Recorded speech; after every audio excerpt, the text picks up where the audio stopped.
ওয়ালাইকুম আসসালাম।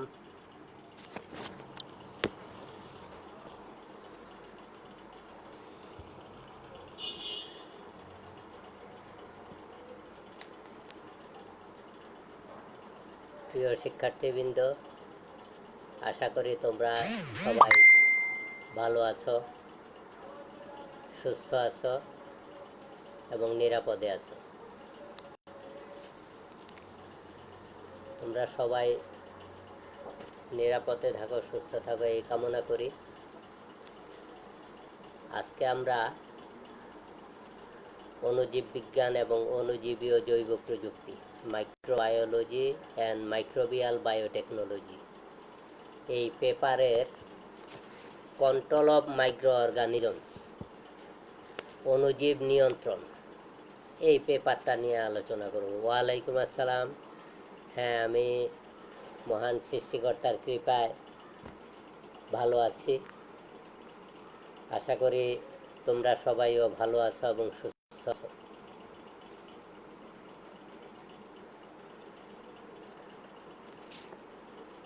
তো যাই হোক, যেটা বললাম, আজকে তোমার সাথে আমি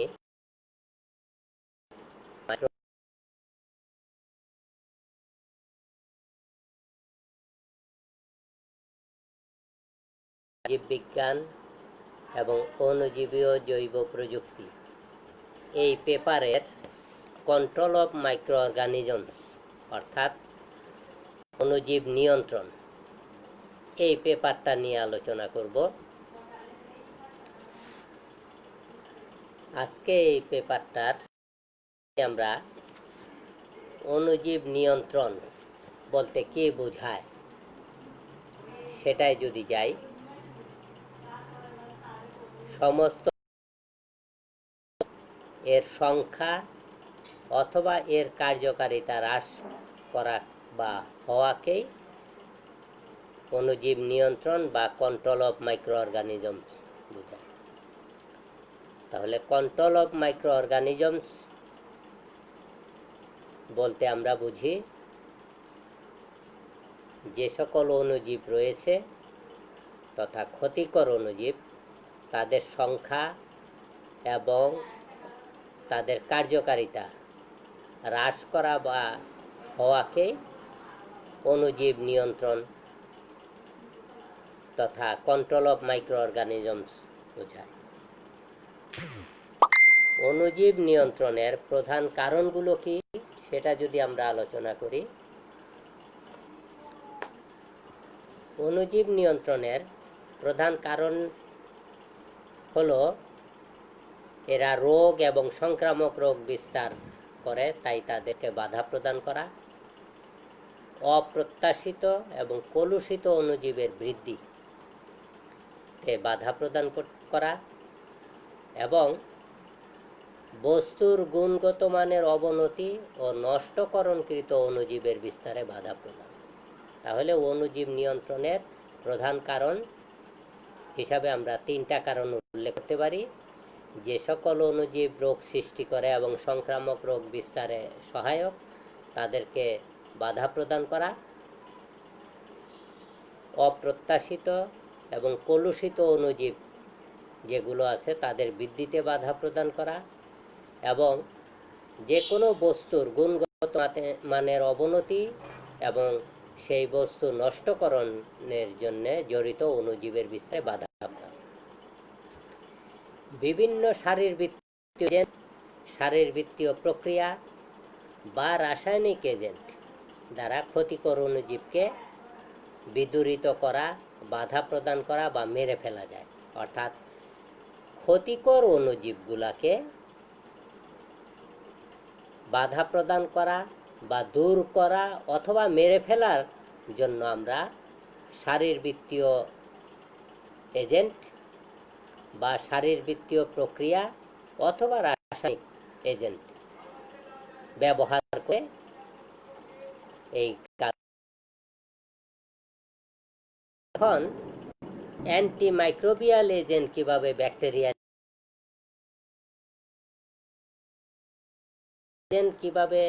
ব্যাকটেরিয়া নিয়ন্ত্রণ করে, সেখানে যে অ্যান্টিমাইক্রোবিয়াল এজেন্ট সমূহের ক্রিয়া কৌশল তাদের রাসায়নিক প্রকৃতির উপর নির্ভর করে। অর্থাৎ ব্যাকটেরিয়াকে বাধা প্রদানকারী যে অ্যান্টিমাইক্রোবিয়াল এজেন্ট আছে ব্যাকটেরিয়া নিয়ন্ত্রণের, তাদের ক্রিয়া কৌশল তাদের রাসায়নিক প্রকৃতির উপর নির্ভর করে। এরা বিভিন্নভাবে ব্যাকটেরিয়াকে নিয়ন্ত্রণ করে। যেমন কিছু অ্যান্টিমাইক্রোবিয়াল এজেন্ট আছে যারা ব্যাকটেরিয়ার কোষ প্রাচীরের যে প্রধান উপাদান, আমরা জানি ব্যাকটেরিয়ার কোষ প্রাচীরের প্রধান উপাদান হলো পেপটিডোগ্লাইকেন। এই পেপটিডোগ্লাইকেনের 1,4 বিটা লিঙ্কেজ ভেঙে কিছু অ্যান্টিমাইক্রোবিয়াল এজেন্ট আছে যারা ব্যাকটেরিয়ার কোষ প্রাচীরের যে উপাদান পেপটিডোগ্লাইকেন তার 1,4 বিটা লিঙ্কেজ ভেঙে দেয়। এর ফলে ব্যাকটেরিয়ার কোষ প্রাচীর ধ্বংস হয়ে যায়, তার ফলে ব্যাকটেরিয়া মারা যায়। আবার কিছু অ্যান্টিমাইক্রোবিয়াল এজেন্ট আছে যারা পেপটিডোগ্লাইকেন তৈরিতে বাধা প্রদান করে। তাহলে কিছু অ্যান্টিমাইক্রোবিয়াল এজেন্ট আছে যারা ব্যাকটেরিয়ার কোষ প্রাচীরের যে উপাদান পেপটিডোগ্লাইকেন তার 1,4 বিটা লিঙ্কেজ ভেঙে দেয়, ফলে ব্যাকটেরিয়ার কোষ প্রাচীর ধ্বংস হয়ে যায়, এর ফলে ব্যাকটেরিয়া মারা যায়। আবার কিছু অ্যান্টিমাইক্রোবিয়াল এজেন্ট আছে যারা ব্যাকটেরিয়ার কোষ প্রাচীরের যে রাসায়নিক উপাদান পেপটিডোগ্লাইকেন সেইটা তৈরিতে বাধা প্রদান করে। এর উদাহরণ যেমন পেনিসিলিন, বেসিট্রাসিন ইত্যাদি। এই সকল অ্যান্টিমাইক্রোবিয়াল এজেন্ট ব্যাকটেরিয়ার কোষ প্রাচীর গঠনে বাধা প্রদান করে, ব্যাকটেরিয়াকে ধ্বংস করে।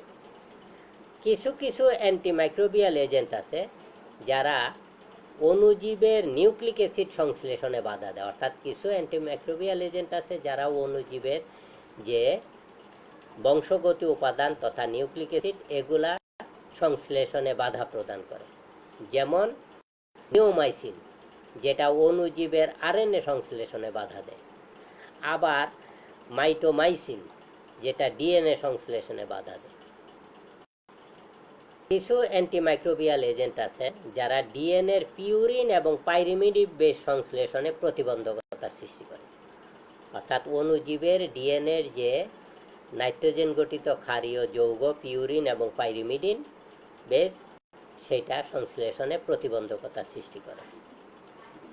যেমন কর্কোমাইসিন। কিছু মাইক্রোবিয়াল এজেন্ট আছে যারা ব্যাকটেরিয়ার প্রোটিন সংশ্লেষণে বাধা দেয়।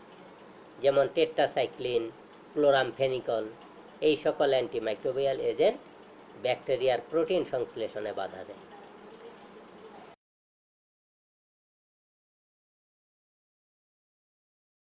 তারা ব্যাকটেরিয়া শ্বসনে বিঘ্ন ঘটায়। যেমন অ্যান্টিমাইসিন। এই অ্যান্টিমাইক্রোবিয়াল এজেন্ট, এটা ব্যাকটেরিয়ার শ্বসনে বিঘ্ন সৃষ্টি করে। আবার কিছু কিছু অ্যান্টিমাইক্রোবিয়াল এজেন্ট আছে যারা ব্যাকটেরিয়ার কোষে সজীবতা প্রদানকারী কিছু এনজাইমের সংশ্লেষণে বাধা দেয়। যেমন রিফাম্পিসিন, এটা ব্যাকটেরিয়ার কোষে সজীবতা প্রদানের যে এনজাইম আছে সেটা সংশ্লেষণে বাধা দেয়। অণুজীব নিয়ন্ত্রণ খুবই দুঃসাধ্য একটা ব্যাপার। এরপরও বিভিন্ন অবলম্বন করে অণুজীব নিয়ন্ত্রণের চেষ্টা করা হয়। যেমন উচ্চ তাপমাত্রা, high temperature, radiation, filtration, phenols, alcohol, halogens, antibiotics. উচ্চ তাপমাত্রায় কোনো কিছুকে পুরোপুরি জীবাণুমুক্ত করাকে বলা হয় স্টেরিলাইজেশন, অর্থাৎ নির্বীজকরণ। সাধারণত তাপের সাহায্যে স্টেরিলাইজেশন করা হয়, যেটা দুইভাবে তাপ প্রয়োগ করা হয়। একটা হলো শুষ্ক তাপে, যেখানে গরম বাতাসের মধ্যে রেখে জিনিসপত্রের সাথে জড়িত জীবাণুদের মেরে ফেলা হয়। আরেকটা হলো যন্ত্রটাকে বলা হয় এই গরম বাতাস প্রদানের যন্ত্র, সেটাকে হট এয়ার ওভেন। এই hot air oven 160 degree Celsius তাপমাত্রায় 4 ঘন্টা রাখলে প্রায় জীবাণু মরে যায়। দ্বিতীয় আরেকটা হলো ভেজা তাপ, হলো বাষ্পকে অধিক তাপমাত্রা উত্তোলনের জন্য তার বৃদ্ধি করা। শুষ্ক উত্তাপের চাইতে ভেজা উত্তাপ অর্থাৎ বাষ্পের উত্তাপে জীবাণু নিধন সহজ। শুষ্ক উত্তাপের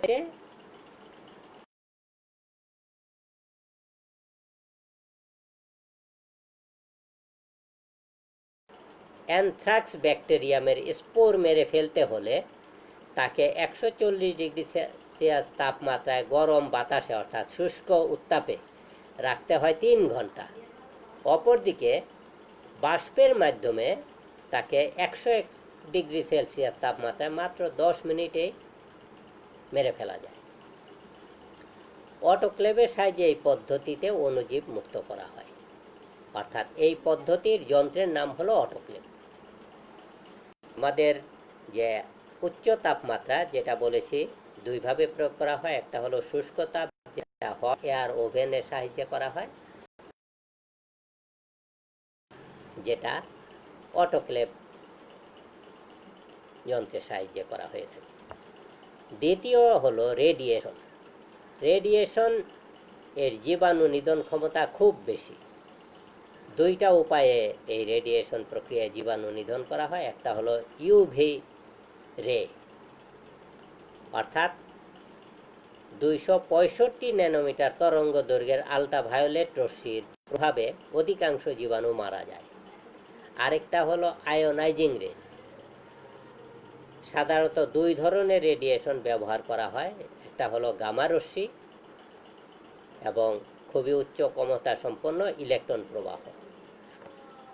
তৃতীয় হলো ফিল্ট্রেশন। জীবাণু নিধন করার একটা সহজ পদ্ধতি হলো ছাঁকন বা ফিল্ট্রেশন। সাধারণত ফিল্টার চীনামাটির তৈরি হয়। ফিল্টারের সাহায্যে ভাইরাস দেহে আটকানো যায় না, কারণ এদের ফিল্টার যন্ত্রের মধ্য দিয়ে ভাইরাস চলাচল করতে পারে। কিন্তু ভাইরাস, ছোট ব্যাকটেরিয়া ছাড়া অন্য সকল জীবাণু এই ফিল্টার পদ্ধতিতে নিধন করা সম্ভব। এই হলো জীবাণু নিধনের পদ্ধতি। এরপরে আমরা আসি ডিসইনফেক্ট্যান্ট। ডিসইনফেক্ট্যান্ট হলো যেসব পদার্থ দ্বারা কোন নির্দিষ্ট অংশ থেকে প্রায় সকল জীবাণু মেরে ফেলা যায়, কিন্তু তাদের বীজকে এবং ভাইরাসকে ধ্বংস করা যায় না, তাদেরকে ডিসইনফেক্ট্যান্ট বলে। অর্থাৎ এখানে অণুজীবের বীজ, স্পোর জাতীয় অংশ এবং ভাইরাসকে ধ্বংস করা ছাড়া অন্য সকল প্রকার জীবাণু মেরে ফেলা যায়, তাকে বলা হয় ডিসইনফেক্ট্যান্ট। ডিসইনফেক্ট্যান্ট গুলো মূলত সংক্রামক জীবাণু ধ্বংস করে। এর মধ্যে উল্লেখযোগ্য হলো হ্যালোজেন, যেটা ক্লোরিন এবং আয়োডিন শক্তিশালী জারণ ক্ষমতা সম্পন্ন হ্যালোজেন। এটা একটা ডিসইনফেক্ট্যান্ট, যেটা 5% সোডিয়াম হাইপোক্লোরাইডের দ্রবণ, যেটা মুদি দোকানে ক্লোরক্স, ব্লিচ ইত্যাদি নামে বিক্রি হয়। এবং এটা ব্যবহারের সময় 4টি বিষয় স্মরণ রাখতে হবে। একটা হলো দ্রবণ থেকে ক্লোরিনের বাষ্পায়িত হয়ে যাওয়ার প্রবৃত্তি, আরেকটা হলো এটা দুর্গন্ধের সৃষ্টি করে, তৃতীয় আরেকটা হলো ক্লোরিন বিষাক্ত,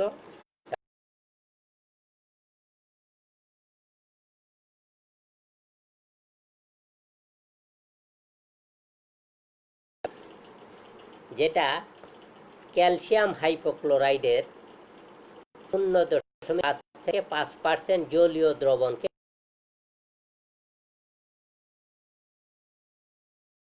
যেটা হ্যালোজেনের মধ্যে সবচেয়ে সক্রিয় ডিসইনফেক্ট্যান্ট।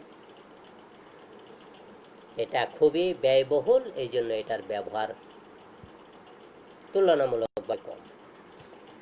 আয়োডোফোর্স, এটা আয়োডিনের উত্তেজনাহীন, বর্ণহীন, গন্ধহীন, অধিক সক্রিয় জৈব উপাদানের দ্রবণ। এই ধরনের আয়োডিনের উৎপাদক হলো ওয়েস্কোডাইন।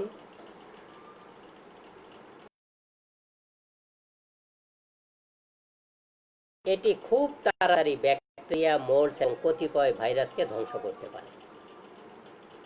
এবার আসি এরপরে, তো এগুলা হলো হ্যালোজেন্সের অন্তর্ভুক্ত। তারপরে অ্যালকোহল, অ্যালকোহলের বিভিন্ন উপাদান ডিসইনফেক্ট্যান্ট হিসাবে ব্যবহৃত হয়। ইথাইল অ্যালকোহল এবং আইসোপ্রোপাইল অ্যালকোহল বহুলভাবে ব্যবহৃত হয়। তৃতীয় হলো ফেনোলিক্স, যেটা ফেনল বা কার্বলিক অ্যাসিড, এটা প্রথম বহুলভাবে ব্যবহৃত ডিসইনফেক্ট্যান্ট, যেটা এখন বহুলভাবে ব্যবহৃত হয়। সার্জিক্যাল এবং হাসপাতালে হাত পরিষ্কারকরণ বিশেষ ভূমিকা পালন করে এটা। ফেনোলিক ডিসইনফেক্ট্যান্ট আবার বিভিন্ন প্রকার হয়। একটা হলো ক্রিসল, ফেনলের মতো, তবে এর সাথে একটি মিথাইল গ্রুপ যুক্ত থাকে। দ্বিতীয় আরেকটা হলো বিসফেনল, এর সাথে দুইটা ফেনোলিক গ্রুপ যুক্ত থাকে। ফেনোলিক্সের অন্তর্ভুক্ত হলো ক্রুড ক্রিসল,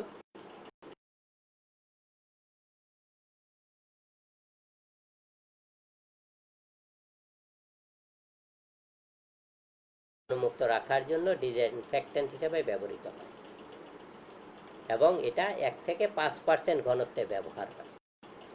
মানুষের দেহকে জীবাণুমুক্ত রাখার জন্য 0.5 থেকে 1% ঘনত্বেও এটি ব্যবহৃত হয়। তৃতীয় আরেকটা ফেনোলিক্স উপাদান হলো বিসফেনল, যেটা ক্রিসল অপেক্ষা দুর্বল ডিসইনফেক্ট্যান্ট, যেটা ক্লোরিনের সাথে যুক্ত থেকে এটা তৈরি করা হয়, যেটা হেক্সাক্লোফেন নামে পরিচিত। এটা দেহ জীবাণুমুক্তকরণ এবং হাত জীবাণুমুক্তকরণ ডিসইনফেক্ট্যান্ট হিসাবে শল্য চিকিৎসায় ব্যবহার হয়। এগুলার যদি আমরা বইতে রাসায়নিক গঠনটা দেখি তাহলে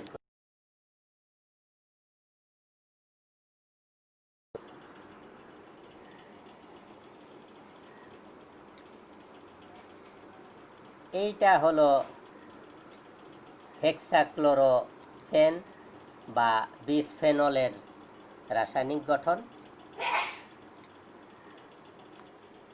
এটা হলো ফেনলের রাসায়নিক গঠন, এটা ক্রিসলের রাসায়নিক গঠন, এটাও ক্রিসলের রাসায়নিক গঠন।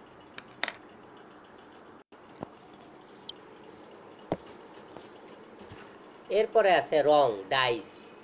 বিভিন্ন ধরনের জৈব রং ব্যাকটেরিয়ার ইনহিবিটর হিসেবে কাজ করে, অর্থাৎ ব্যাকটেরিয়া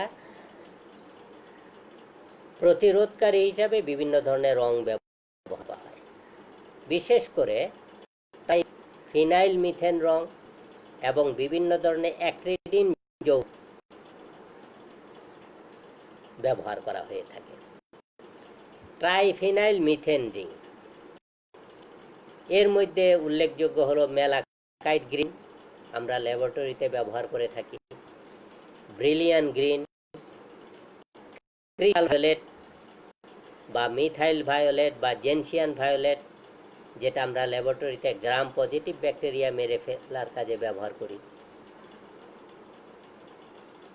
এগুলা গ্রাম পজিটিভ, অর্থাৎ এই ট্রাইফিনাইল মিথেন রং যেটা বললাম, এগুলা গ্রাম পজিটিভ ব্যাকটেরিয়াকে মেরে ফেলতে পারে, কিন্তু গ্রাম নেগেটিভ ব্যাকটেরিয়াকে মারতে পারে না। ওয়ালাইকুম আসসালাম। তবে এরা ছত্রাকও মেরে ফেলতে পারে। এরপরে অ্যাক্রিডিন ডাই, এই রং ট্রাইফিনাইল মিথেন রং অপেক্ষা হাসপাতালে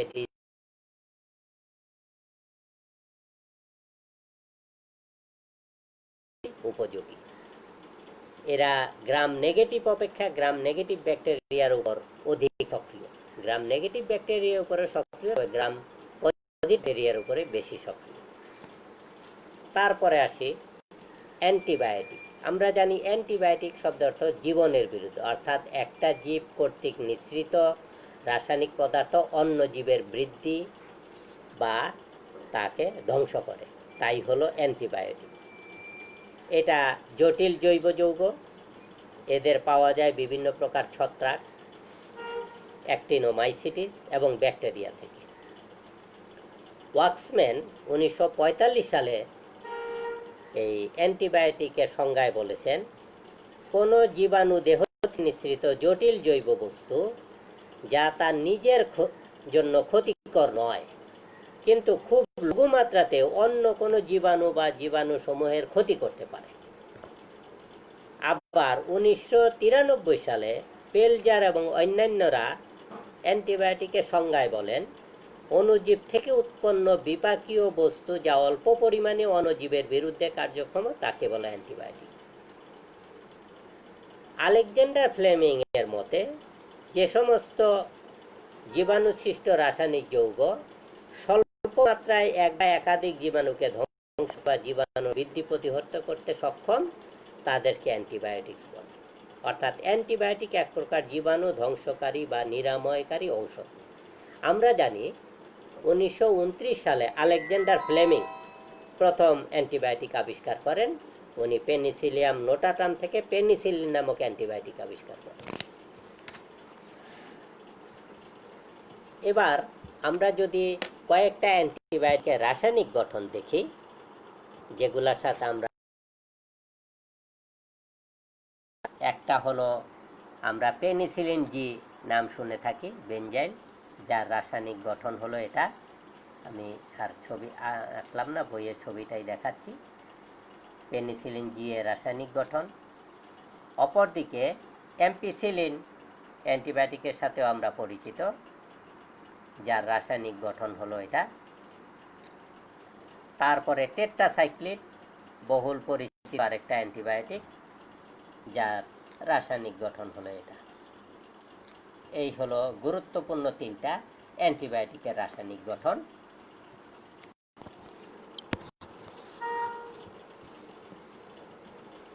এবার আসি আমরা অ্যান্টিবায়োটিকের কার্যপদ্ধতি, অ্যান্টিবায়োটিক কিভাবে কাজ করে। অ্যান্টিবায়োটিক অণুজীবের নিউক্লিক অ্যাসিড সংশ্লেষণে বাধা দেয় বা অসুবিধার সৃষ্টি করে। এছাড়া অ্যান্টিবায়োটিক জেনেটিক কোড ট্রান্সলেশন বন্ধ করে প্রোটিন সংশ্লেষণে বিঘ্ন ঘটায়। আবার অ্যান্টিবায়োটিক কোষ প্রাচীর সংশ্লেষণে এবং কার্যাবলীতে বাধা দেয়। অ্যান্টিবায়োটিক কোষ ঝিল্লির ছিদ্রময়তার কার্যকারিতায় বাধা দেয় এবং নষ্ট করে ফেলে। অ্যান্টিবায়োটিক কোষের কোনো নির্দিষ্ট এনজাইম তৈরিতে বাধা দেয়। এইভাবে অ্যান্টিবায়োটিক কাজ করে থাকে। অর্থাৎ এরা অণুজীবের নিউক্লিক অ্যাসিড সংশ্লেষণে বাধা দিয়ে, অথবা অণুজীবের জেনেটিক কোড ট্রান্সলেশন বন্ধ করে প্রোটিন সংশ্লেষণে বিঘ্ন ঘটিয়ে, অথবা অণুজীবের কোষ প্রাচীর সংশ্লেষণ এবং কার্যাবলীতে বাধা দিয়ে, অথবা অণুজীবের কোষঝিল্লির যে ছিদ্রময়তা আছে তার কার্যকারিতায় বাধা দিয়ে কোষঝিল্লি নষ্ট করে ফেলতে পারে, অথবা এটা অণুজীবের কোষের নির্দিষ্ট এনজাইম তৈরিতে বাধা দেয়। এইভাবে অ্যান্টিবায়োটিক কাজ করে থাকে। অ্যান্টিবায়োটিকের একক, আমরা যে বিভিন্ন অণুজীব ধ্বংসে অ্যান্টিবায়োটিক ব্যবহার করি তার পরিমাণের যে একক, অ্যান্টিবায়োটিকের কার্যক্ষমতা সাধারণত একক পার মিলি দ্রবণ অথবা 1 মিলিগ্রাম হিসেবে প্রকাশ করা হয়। সর্বশেষ এই চ্যাপ্টারের অংশ, ওয়ালাইকুম আসসালাম, অ্যান্টিবায়োটিকের ব্যবহার। অ্যান্টিবায়োটিক কিসে কিসে ব্যবহার করা হয়, কোন কোন ক্ষেত্রে ব্যবহার করা হয়। অ্যান্টিবায়োটিক ব্যাকটেরিয়া, ছত্রাক, অ্যাক্টিনোমাইসিটিস, মাইকোপ্লাজমা ও রিকেটসিয়া জনিত মানুষের রোগ প্রতিরোধে ব্যবহার করা হয়। এছাড়া অ্যান্টিবায়োটিক সংক্রামক এবং নিওপ্লাস্টিক রোগের চিকিৎসায় ব্যবহার হয়। অ্যান্টিবায়োটিক উদ্ভিদের রোগ প্রতিরোধে ব্যবহার হয়। অ্যান্টিবায়োটিক পশু চিকিৎসায়ও ব্যবহার হয়। অ্যান্টিবায়োটিক খাদ্য সংরক্ষণে ব্যবহার হয়।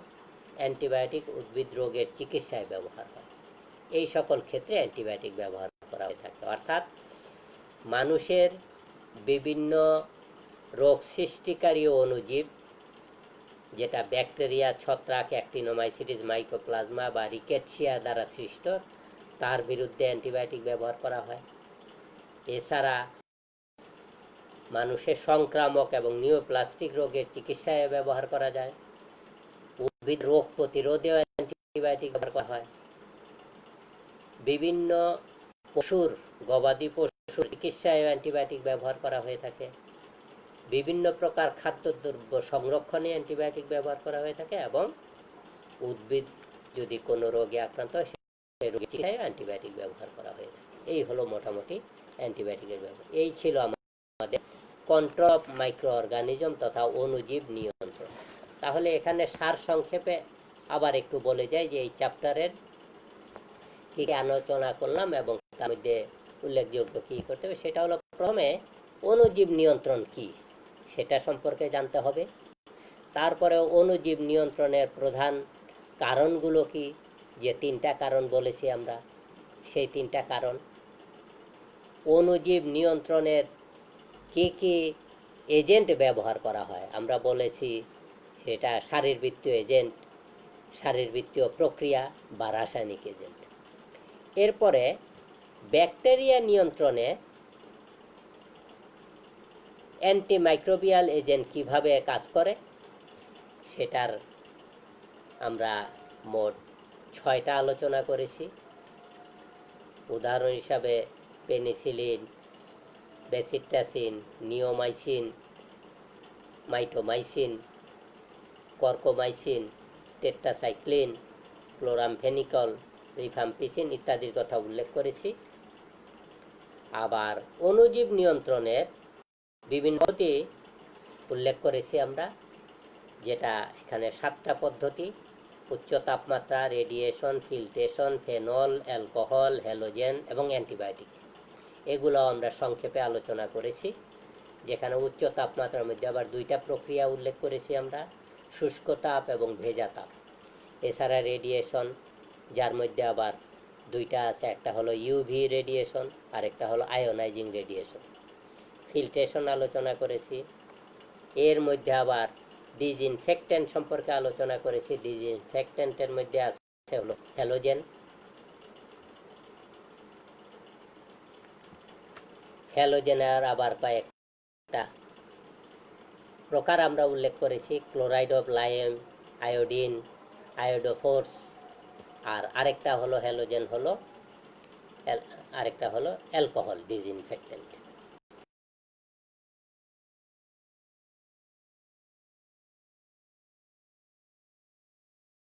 ইত্যাদি।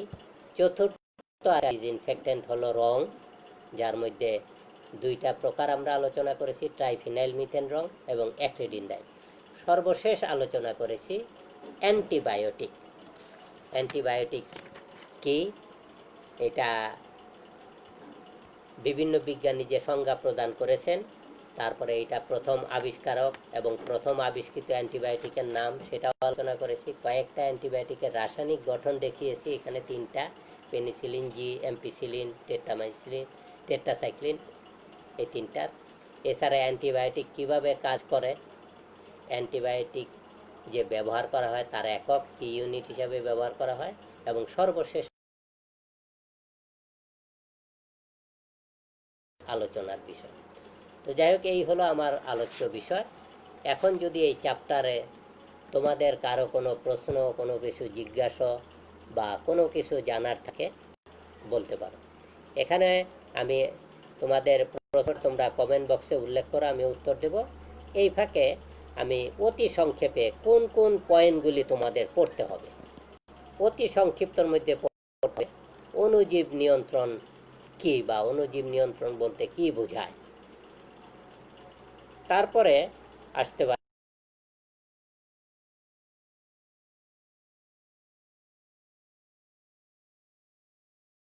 সংক্ষিপ্তর মধ্যে আসতে পারে ডিসইনফেক্ট্যান্ট কি, অ্যান্টিবায়োটিক কি, এটা প্রথম কে আবিষ্কার করেন। এগুলা হলো অতি সংক্ষিপ্তর মধ্যে। অপরদিকে সংক্ষিপ্ত প্রশ্নের মধ্যে আসতে পারে যে ব্যাকটেরিয়া নিয়ন্ত্রণ,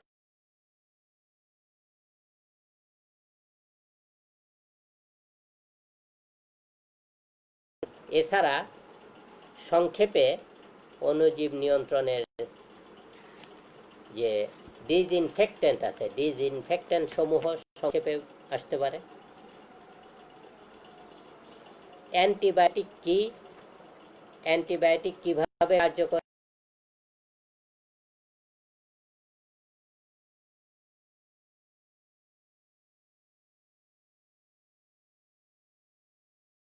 এমপিসিলিন অথবা পেনিসিলিন জি, এগুলা। রচনামূলক মধ্যে আসতে পারে যে অণুজীব নিয়ন্ত্রণের বিভিন্ন পদ্ধতি বর্ণনা করো। ওই যে আমরা 7টা পদ্ধতি বলছি, উচ্চ তাপমাত্রা, high temperature, radiation, filtration, phenols, alcohol, halogen, antibiotic, এগুলি রচনামূলকের মধ্যে সংক্ষিপ্ত আকারে বর্ণনা আসতে পারে। অথবা ভেঙে আসতে পারে ডিসইনফেক্ট্যান্ট কি, ডিসইনফেক্ট্যান্ট সমূহ সংক্ষেপে বর্ণনা করো। অথবা আসতে পারে অ্যান্টিবায়োটিক কি, অ্যান্টিবায়োটিক কিভাবে কার্য করে এবং অ্যান্টিবায়োটিকের ব্যবহার বর্ণনা করো। এগুলা রচনামূলকের মধ্যে আসতে পারে।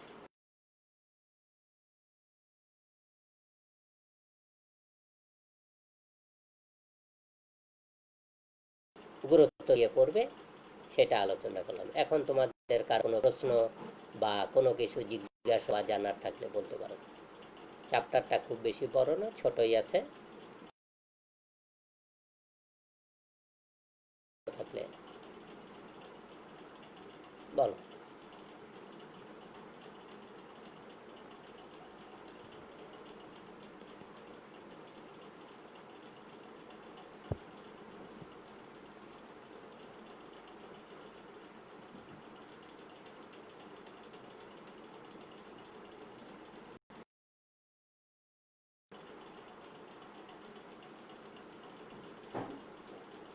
তোমাদের কারো কোনো প্রশ্ন অথবা কোনো জিজ্ঞাসা আছে কিনা?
তোমরা কি শুনতে পাচ্ছ আমার কথা? যদি কোনো প্রশ্ন থাকে তাহলে উল্লেখ করো, আর যদি কোনো প্রশ্ন না থাকে তাহলে আমি আজকে তোমাদের সাথে এই আলোচনা এখানে সমাপ্ত করব।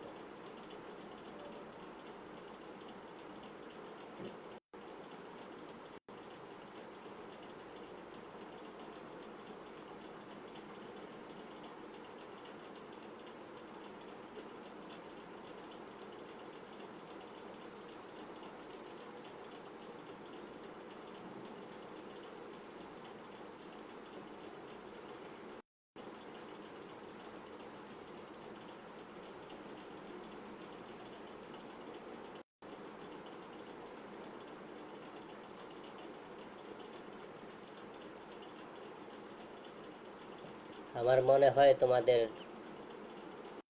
আপাতত কোনো প্রশ্ন নেই। যদি প্রশ্ন না থাকে আমি আজকে নেই সমাপ্তি করি। পরিশেষে আবার তোমাদের সকলের সর্বাঙ্গীন মঙ্গল কামনা করি। সবাই সুস্থ থাকো, নিরাপদে থাকো, এই কামনা করে সবাইকে ধন্যবাদ জানিয়ে আমি আমার আলোচনা আজকে এখানে শেষ করতেছি। ধন্যবাদ সবাইকে।